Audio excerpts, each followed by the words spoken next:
This is the Action Movie Guys podcast, bringing you action movie reviews from across the decades, plus box office numbers and insight like never before. And now, your hosts of the Action Movie Guys podcast, Alex and Nate. What's up, everyone? Welcome to episode number 224 of the Action Movie Guys podcast. I'm your host, Nate, and this is my co-host, Alex Figueroa. And on this episode, we are doing back-to-back, so we're trying a little something different this month. We're going back-to-back with two movie franchises. Last episode, you heard us give our take on Lara Croft, Tomb Raider, and this episode, we're going to be giving you our 2 cents on Lara Croft, Tomb Raider, The Cradle of Life.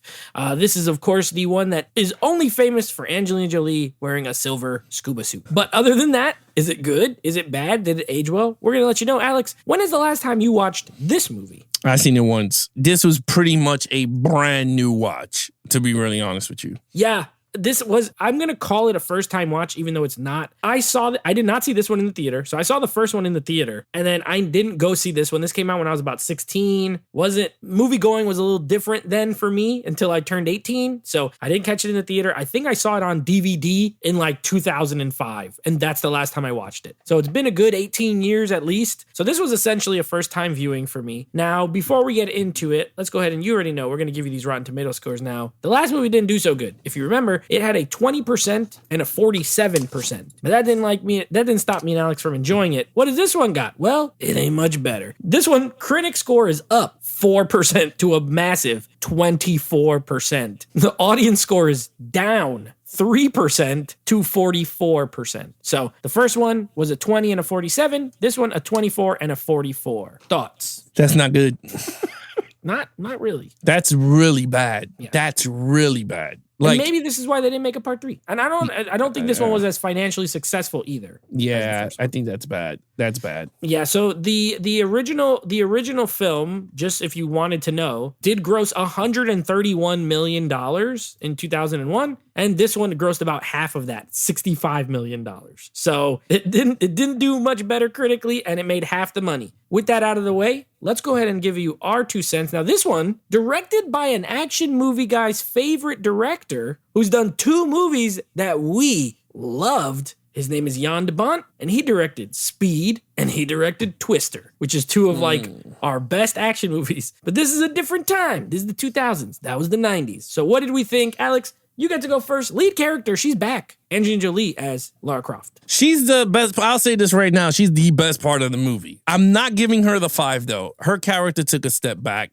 To be honest with you, I think she did not feel like the first movie that we watched. I felt like they redid her character for the sequel. I did not like it at all. They made her more sexy, which I didn't know why they tried to make her sexy when she was already sexy. She automatically is when she wakes up. Yeah, so they showed her in the shower. They showed her in a towel, which I'm like, and again, I know a lot of people go, wow, it is what it is. But for me, there's a lot of movies we've seen with Angelina Jolie, whether they're naked in Taking Lives, or whether she's doing like other movies like Origin Sin, or what is it called? The Original Sin? Yeah, when she's banging Antonio Banderas. Like, we got those type of movies. For this type of movie, we didn't need that. We already imagine her whatever she is, right? Like, that's the whole point of Lara Croft, right? She's like a sex symbol of video games, the character. Well, they did it with her, and I did not like it at all. It felt very weird watching those scenes unfold. Honestly, the character for me digressed. I didn't feel like they did nothing bigger with her or anything. They didn't make her the character evolve. Nothing. I just felt like they just gave us a brand new Lara Croft for the sequel, and not the same. And even her even the butler and Bryce changed too, which I was like, wait a minute, they were nothing like this in the other movies, and I didn't like it. I did not like it at all. But I'm gonna slap her with a 4 because she was great as the role. I thought she was perfect again for the character, but I felt like she had to take a step back on the writing. So yeah. Wow. You know what? You said everything that I agree 1,000%. I think Angelina Jolie's still amazing in the role. Ain't nothing. She doesn't play play it any different. The problem is that it is written differently. This whole movie is very different than the first movie, to be honest with you. And I think that this is why in the last review I mentioned the whole ending with her father, like what happens kind of ruins this movie. Like, let's say they didn't say that he died and he's still missing. At least it would have still added that chase that like maybe he's out there. It could have added a story element. Instead, she knows he's dead. So now this movie opens with her just randomly going to get something. Like, there's no build up to it. There was tons of build up to everything she did in the first movie. And for her here, it's just like random crap. And then she just happens to be doing this, then happens to get involved, and then she happens to be there. And you're right. Like, she's just not written as well. She's still charismatic. Yeah. She's still great in the action scene. She still looks like Lara Croft. So in a way, it's weird. Like, it's almost the same, but it does feel a little different. Also, the Gerard Butler stuff. Oh, so Gerard Butler's in this too. My boy. Yeah, Gerard Butler. Much better. To me, Gerard Butler is much better than Daniel Craig was in the last movie. He was. But their whole relationship, I don't know about you, but to me, it came off false. Like, I didn't feel it. I didn't feel the chemistry between the two of them. For him to be like, you loved me. And she's like, yes, you're right. It felt so cold. You know what I mean? And I don't think it's on her performance because I've seen her have great chemistry with people, but maybe they just didn't have chemistry. So that whole aspect didn't really work for me. I also knocked off a point. I gave her a 4. I still think she is the absolute best part of this movie. Angelina Jolie is, but Lara Croft as a character, not as interesting as the last film.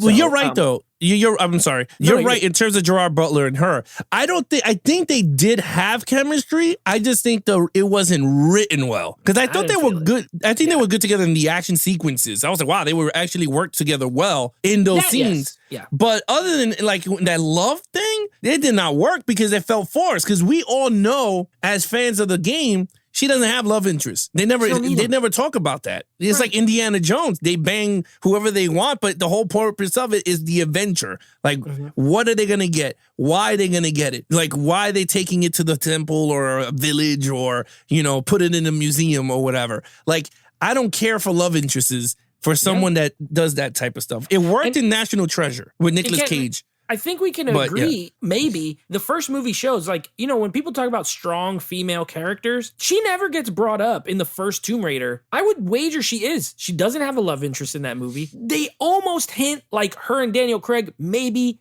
but it's not explicit, right? And she don't care for him. She's like, I don't need you. Or she sees him butt naked right in front of her, and she just walks out like, peace, I don't care. And I love that. And here, it's not the same.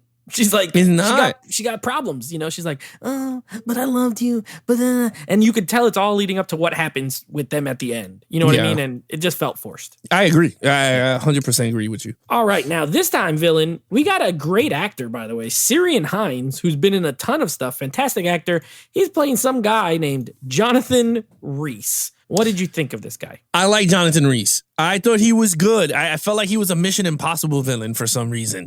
He had that like spy villainish there. I liked him. I thought he was really good. I was like, you know what? He was another strong character to oppose to Lara Croft. I was like, you know what? This is pretty good, but in the wrong movie. I felt like they wasted this villain for this type of storyline. They should have did some balls to the wall, full-fledged action like she was going to get some type of piece of an artifact, and my man just came out and said, you hand me over that freaking thing or you're toasty, baby. You know what I mean? Like, remember our boy from Bullock from Indiana Jones? He goes, Indy, it's funny. Every time you come, I'm here to take it. And I'm like, bastard. He needed to be that villain. I know he's not in it in a video game, but you needed to have that type of villain to oppose Lara. Like, she was going to get something. He was like, oh, thank you so much. He always feels one step behind instead of ahead. Yes. I felt like, you know what? I felt like that he could have did it, but they gave him this type of stupid storyline. So with that said, I gave him a 4. He was super good. He does fight her, but it was kind of weak. But I do like the way he was very menacing when he gave the dude the Ebola. I was like, holy shit. Like, he made him drink Ebola, bro. Like, that's some villain shit. Other than that, he was good. He's a great actor. Like, he commanded it more than Dr. Isaac's character, Powell. Yeah. I feel like he was way more menacing than that guy. But Powell in the part 1 knew his history of the artifact. So that's why I was like, they're kind of different, but I think this one was more villain. And I was like, when you make someone drink Ebola, that's a 4 in my book. So that's a 4. I give him a automatic 4, 4 dude. For drinking Ebola. That's it, man. I never see someone drink Ebola. I can't argue with you. I can't argue with you there. Yeah. So it's funny that you said what you said. To me, I also feel like he was in the wrong movie. To me, he felt specifically like a Pierce Brosnan Bond villain. Like from the Pierce Brosnan movies, a spy movie. He felt like he should have been in like The World Is Not Enough or something. Honestly, or even the second one, the Tomorrow Never Dies. He should have been the villain in that movie because I didn't really like that old guy. This guy, he's better. Now that being said, I still think he's super generic. So this was hilarious. Because I still can't figure out. Oh, I was watching the movie. I was like, but why is he so evil? He was a Nobel Prize winner, right? The Nobel Peace Prize, right? The Nobel Peace Prize. And all he wants to do is get access to so he's trying to Pandora's box is like the big thing in this movie, right? Which at least that was neat because they used an artifact that's like well known in literature. In the first one, I feel like it was super made up, but it worked, but it was make believe. And this one, at least they used something people have heard of, Pandora's box. And if you open it, it literally it's like anti-life in there. So I like all that. I mean, that goes more in storyline, but the point is he wants to get this so that he can basically sell it to like the highest bidder who would then have because he makes biological weapons is what he does. He's like a chemist, he's like a freaking whatever, a person who does biological stuff, biologist or something, and he can make weapons, right? That's why he has Ebola, that he can just give people to drink. So, so he pretty much just wants to get the anti-life so that he could sell it. I'm like, bro, you're so rich already. This doesn't I don't get it. I didn't like it as much. I didn't like his motivation as much. It wasn't quite world domination. It was more like, I just want to sell this thing and make a ton of money, and then you kill whoever you want, and I don't care. Also, he's off screen a lot. He goes off for long stretches. I'm not going to lower his score than the last guy. I also gave him a 3. I thought he was fine. I think both movies have fine villains. I don't disagree with your points, but for me, they're just kind of generic. I think this actor, I like Ian Glenn, but I was glad to see someone besides Ian Glenn be a villain in a movie. So Syrian Hines, he's great. I do like the actor a lot. All right. So 4 for you, 3 for me. All right. Action scenes. You know what's funny? My wife goes, "Is it an Ebola air virus?" He's drinking. He got the liquid form. He got the liquid form of Ebola. He's got liquid Ebola. Yeah. Anyway, pretty good. Action scene. Okay, we're gonna step this shit all the way back. The action is not good in this movie. I gotta be honest with you. I think it felt very, very. Oh man, how can I explain it? And I think you're gonna agree with me. It felt very. I'm drooling. You're so mad. I'm so mad. I'm drooling like a pit bull. You got Ebola. Yeah, I got Ebola. I broke my water. This action movie gave you Ebola. What do you call it? It felt very video game action. And if this is what I mean, generic action scenes that did not need to have action scenes, they have action scenes. And this is when I knew this movie was going to be god awful. This is how I knew it. When she cut herself underwater and she rode a shark to the top. And I said, you know what? I looked at my wife. She got up and she left. She goes, "You're watching this by yourself." And I went. At the very beginning. At the very beginning, yeah, she's done. She was like, "I want to go do laundry." I was just like, I can't believe they did this. Because she never did it in the video game. She never wrote anything. But my thing is that when a movie goes down this route, the deep blue sea route, when they ride sharks, it just takes away the fun of it. You know what I mean? Like Aquaman. The Aquaman, right? Like she just went, and all of a sudden sharks came out and she just, first of all, she punched the shit out of it underwater. She punched the shit out of the shark. Underwater, yes. Punch it in the nose so hard that it obeyed her commands to take her up. I mean, if anyone could do it, it's probably Angelina Jolie, I guess. Dude, I've never seen someone punch a shark so hard. Yes. To the point, she rode it to the top. And I was just like, okay, whatever. She shot, Gerard Butler. She shot him, which I was like, okay, it is what it is. I didn't care for it. When she fought the dude in where they filmed Mummy 3, The Tomb of the Emperor. The Terracotta Warriors. They used the same set. I was like, this is Mummy 3. I've seen this. Yeah, they use the same chocolate mummies. The chocolate warriors, yeah. The chocolate covered jellies. Exactly right. Yeah, they use the same set. That scene alone was just like I was just like, this was not cool. And I don't know. Okay. I know you're gonna go, but I have to say it now. Yeah. When she fought with the World War II knife gun and she did all the poses, I said, this shit is garbage. I said, this is fucking horrible. I was like, I don't want to see anymore. Yeah. She did the pose. She's standing there, and the dude is trying to hit her with a bamboo stick or a sword, and she's doing all this shit. I said, this is so choreographed. The crap out of him with that thing. She stabbed him in the foot. Yeah. And then she goes, I'm going to let you live. And then she threw the knife right at his heart. And I was like, man, you could have did this shit 2 hours ago. He kept playing games. That's why. I couldn't take, look, the action, I gave it a 3. See, I know we scored 3 as good, but I'm just going to use 3 as a subpar action. Yeah, like a fine. Because I'm not going to give it a 2 because there were kind of some decent part of action in the movie, but I gave it a 3 in the middle. I just, no bueno. Man, I can't add much to what you said. Now, the funny thing is I put this picture on my Instagram. You know, every Monday Sunday or Monday, I try to post what we're going to review that week. So I put the 4K on my Instagram, and one of my good friends, all she commented was, she punches a shark, LMAO. That's all she put.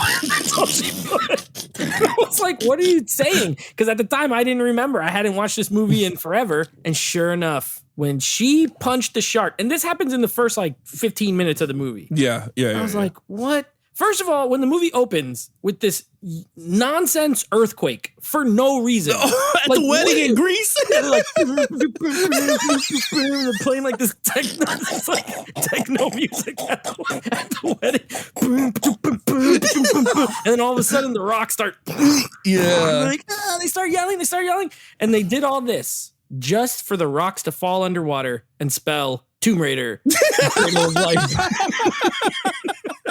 The title sequence. I knew then. I was like, what the hell? It meant nothing. It meant those people are nobody. It meant nothing. The people are nobody. They're nobody. They don't go back to them. They could have got crushed. I don't know. So anyway, as far as this adventure goes, she has the scene in the underwater where she first gets that globe and then the Chinese guys take it from her. That's the closest thing we get to those cool sets in the first movie. Other than that, you're right. It's not like, okay, the shark is stupid, because it's CGI and it looks horrible. Besides the fact that they do say you should punch a shark in the nose, if you wanted to leave you alone, but she punched it so hard, and I don't know if you've ever tried to punch underwater. I don't know how she generated that much. It doesn't hurt. You punch someone underwater. She has a shotgun cannon for an arm. Boom, punch the nose. The shark was like,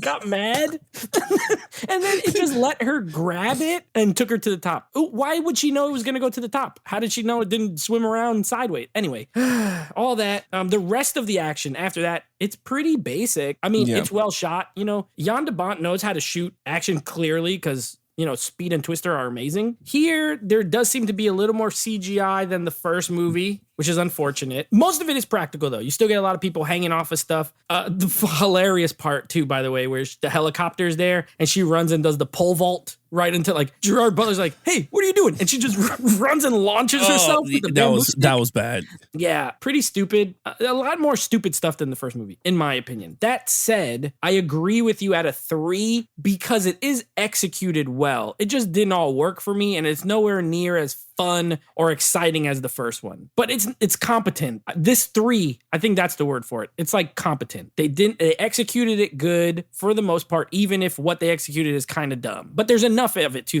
There's the monsters at the end. What the hell? Those tree monsters that just come out of nowhere when Jaimin Hunsu is there and they just start sucking people into the trees. And I'm like, what am I watching? At that point, I didn't know what I was watching anymore. Yeah. Well, we got to get to story because that is part of story. So I gave the action a 3 as well. I'm right there with you. What do you think of the story?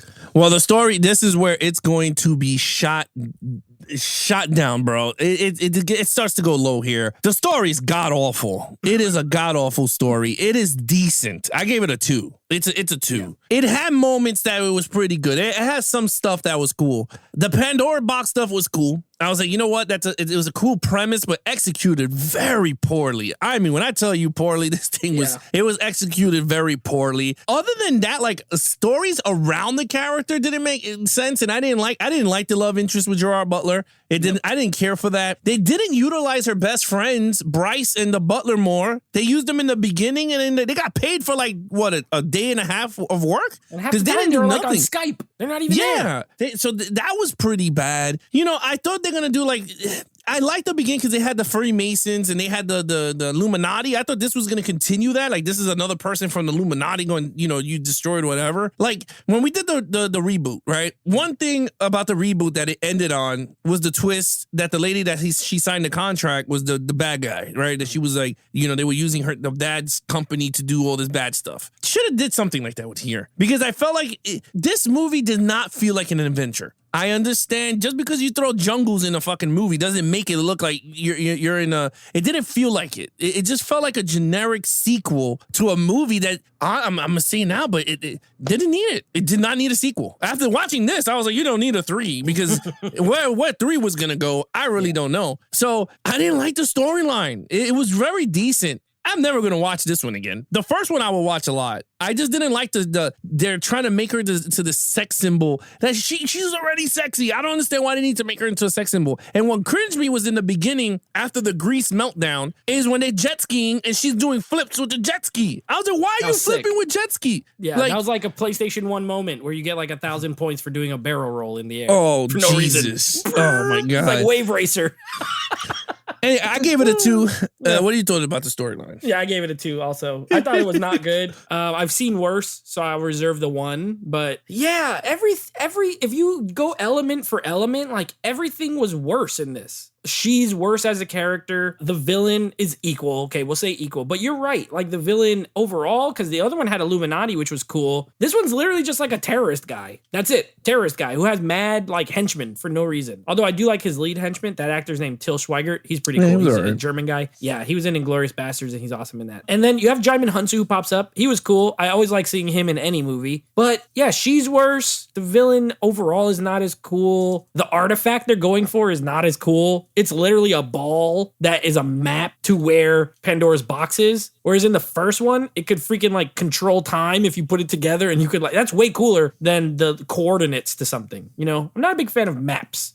As like the main thing that they're trying to get, personally. I always like whatever they're getting. Now, Pandora's box is a cool, I guess, idea, but everything in Africa I didn't like. It's cool that they set it there, but once they go there, I'm like, why are there tree monsters? I hated that. Whereas the first movie had those things come to life because of whatever mystical powers on the temple. This is literally some random little forest where there's just tree monsters that only come out when they hear the Quiet Place things. They can only hear sound and they suck you into the wall. Like, it's stupid. Then there's no explanation. And if you notice, they never talk about them before and they never talk about them after. It just happened. And how are they supposed to leave? Once they get in there, how are they supposed to leave with all the monsters out there? It doesn't make any sense. Her friends, worse. You're right. They're barely there. The only part I liked was when she's fighting the guy with the stick and then they doing the training in the house. Yeah. That was pretty neat. That was pretty good. And she's like kind of mean to them. She's when she gets back from Greece and the guy's like, there's like 1,000 books on that. She's like, well, you better read all of them. I kind of like that.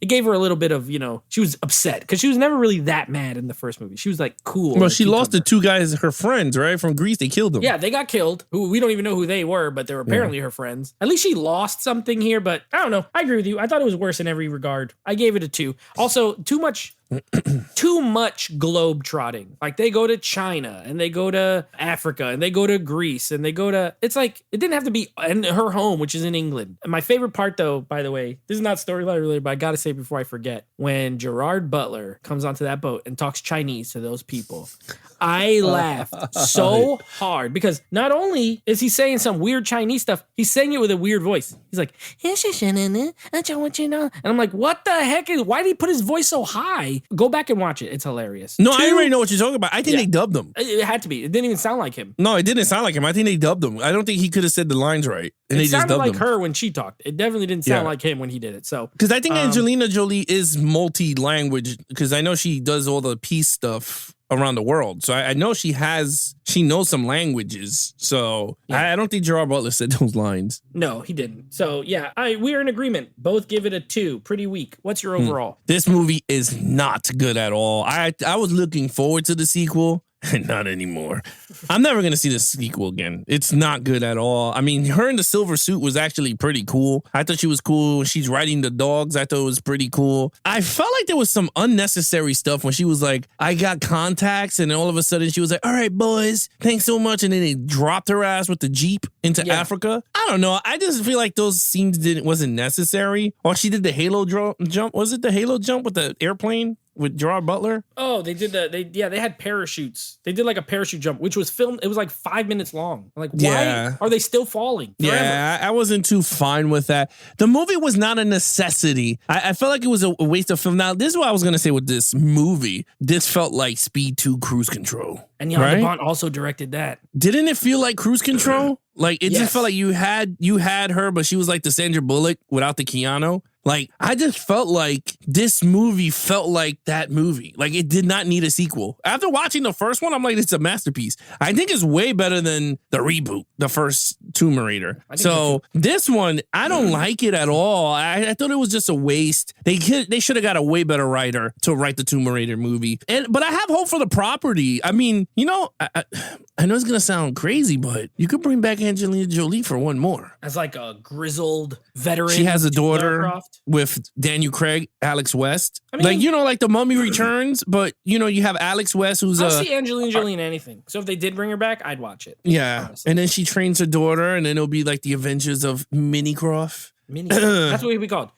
Lara Croft Tomb Raider, Minnie Croft. The Minnie Croft Chronicles. But anyway, with that said, I gave it a 2. Not a good movie. Yeah, I'm right there with you, man. I gave it a 2. I was disappointed because I didn't remember this movie. I was kind of looking forward to it. I watched them back to back, and I was like, that first one was a blast. And I don't really remember the second one, but hopefully it's a blast. And then, you know, I saw the Rotten Tomato scores to write in my notes, and I was like, oh, they're higher. Well, critics, they're higher. So I'm like, okay, maybe it's, better. And then it wasn't. I did not like this one as much. It's way less memorable. I don't think the first Tomb Raider is super memorable either. It's not that kind of movie, but this one is even less because I just watched it 2 days ago and there's parts like I already forgot certain stuff. Like it just didn't click. Jan De Bont, this was when he was no longer, to me, he had already kind of lost his touch. I think he made 2 great movies and then he did Speed 2 Cruise Control, which I think actually he might have done before Twister, but or I don't remember. Well, 96 was Twister. So then it was after, because I think Speed 2 was like 97. And then he did The Haunting, which is it's an okay movie, but it's full of CGI crap. And then he just stopped making movies because he just kind of lost his touch. I think this was pretty much the end for him. And Speed 2 isn't not a good comparison to have, but you're right. I could watch the first one legitimately, and this I would only watch if like a friend had never seen it. I'm like, you want to laugh? You want to see someone punch a shark and ride it to the surface? You want to see a Greek wedding that has nothing to do with the plot, and then watch the first 15 minutes and then turn it off. But a good cast. Gerard Butler, Jaimin Hunsu, Angelina Jolie, wasted for the Syrian Hines. So I gave it a 2 as well. What's your total? Well, I mean, I think the whole thing with the Greece was that the earthquake was what made her find the Alexander's tomb. To find that ball. Remember? Because it was like she found the location of the stupid thing because of Greece. But anyway, doesn't even matter. It was really wasted. 15 out of a 25. And the only reason why is because the main lead and the main villain, I gave them 4s. Other than that, everything else was just a below 4, 3, 2, 2, which is a 15. Yeah, I have a 14. So we're not far off. One point different on the first movie, 1 point different on this one. Yeah, don't foresee myself going back to watch this very often, if ever. But the 4K looked good. It did look pretty good. All right, next. So this was fun doing back-to-back movies. Guess what? We're doing it again next week. So next week, our 2 episodes will consist of, this is going to be a fun one that we have been, I'm surprised it took 225 episodes to get to. We're going to be doing some Robert Rodriguez films. Finally, some Robert Rodriguez films. We're going to be doing a little Desperado and a little Once Upon a Time in Mexico. This is another franchise that I have seen the first movie like 100 times, and I have seen the sequel like maybe twice. So I don't watch it as much, not because I don't like it. It's just I love the first one. So I'm very interested to see, how this goes. But that's going to be our next 2 movies next week. Yeah, I have not seen Desperado and Once Upon a Time in Mexico in years. So it might be like, it's not going to say a first time watch because I like those movies. But I haven't seen it physically in a long time. Yeah. Now, the funny thing is El Mariachi was the first one, right? But El Mariachi, but nobody in. So Desperado is kind of like a remake, sort of El Mariachi. El Mariachi was Robert Rodriguez's first film, super low budget, no famous people, and that character is what he used as the character in Desperado. But technically, Desperado is not a sequel to El Mariachi, so that's why I've been doing it as a 1 and 2. But you're right, El Mariachi was like the practice version, and then Desperado was like the real version. So it's like basically Evil Dead 2. Just yeah, essentially. Yeah, he's like, hey, look, I got $30. I'm going to make this movie. And the studio said, hey, that's a cool movie. Here's a couple million. And then he made Desperado. Awesome. Can't wait to watch it. Again, guys, if you want to follow us on our social media accounts, please follow Nate over on Instagram at Netflix Reviews. Check out the podcast with him and his friends called Netflix Movie Reviews. Anything action movie, guys, head over to youtube.com/Geeks and Flicks for the video version of the podcast. Or you can follow us on Instagram at Action Movie Guys Podcast. Other than that, he is your host, Nate from Netflix Reviews. I'm his co-host, Alex Figueroa. Be awesome to each other and geek out.